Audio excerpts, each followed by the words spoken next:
सब कुछ तो ला के देले बड़ा, आ जवन सबसे मेन चीज रहल कहले रहनी जरूरी रहल है ओकरा के भुला गेला। अरे यार हमरे इना समझ में तोहार हम कौनो ऐसा सामान ना है जो बहन तक ले आयल ना है, लगा तो तू हमें जिया ना दुकान तोहार रही बतावा हमें बोला। आ सुना का ना लेके आयल बड़ा, बोला लाली लैला बाली लैला झुमका लैले आइला कजरा नाही लैला ना, कजरा नाही लैला ना, कैसे मरबत हसे नजरा कजरा नाही लैला ना। अच्छा तब का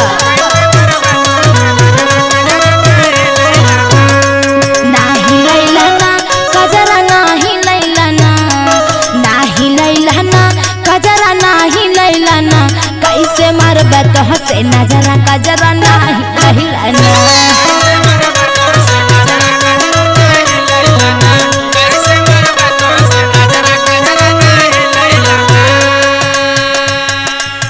अच्छा यह तो हर बच्चन लाल है, तब कहो इहो तू सुना हमार बात। का सुनावा,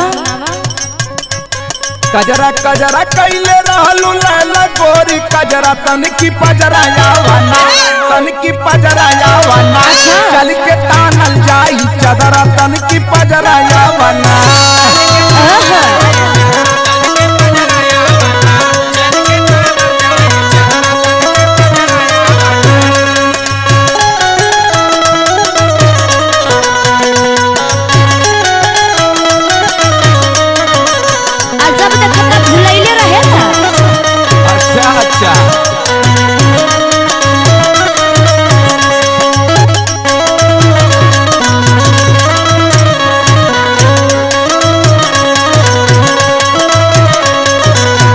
खुश हो ना?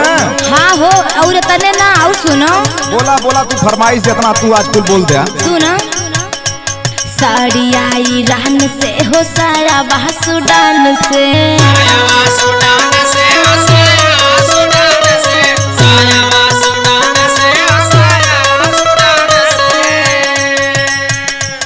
फौजी सुबह से झुलनी लैला तू भूटान से। सही है भूटान से। अच्छा वो तो हम जानत है।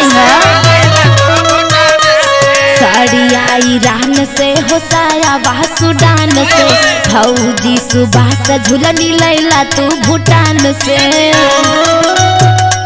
पायल लैला छागल लैला कंगना लैके अइला, हरवा नाही लैला ना, हरवा नाही लैला ना, नाही रहबा तोहरे घरवा हरवा नाही लैला ना। समझ गइला कि ना हो? अरे समझा बंदे हमारा रानी।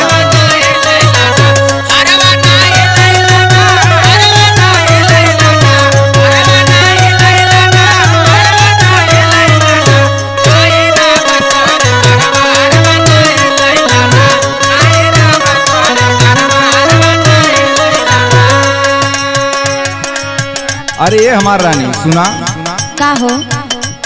तू है जैसे कुल ले आयल है, अच्छा वैसे यो हम ले आई अब जानत हो। हाँ हो। आज जब तू पहन के चलबू का होई जान तू का होई? का होई हो? सुना बतावत है। सुनावा। माल जब विदेशी पहन चलबू तू गोरिया। सही में?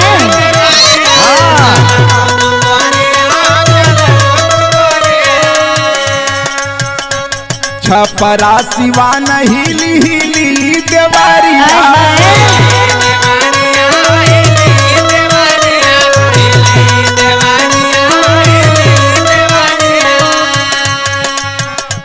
माल जब विदेशी पहन चलबू तू गोरिया, छपरा सिवान हिली हिली देवारिया। हरवा हरवा कैले बालू लैली हा तू हरवा तनी पजरवा यावाना, तनी पजरवा यावाना, छोड़ के जाइहा जन तू घरवा तनी पजरवा यावाना।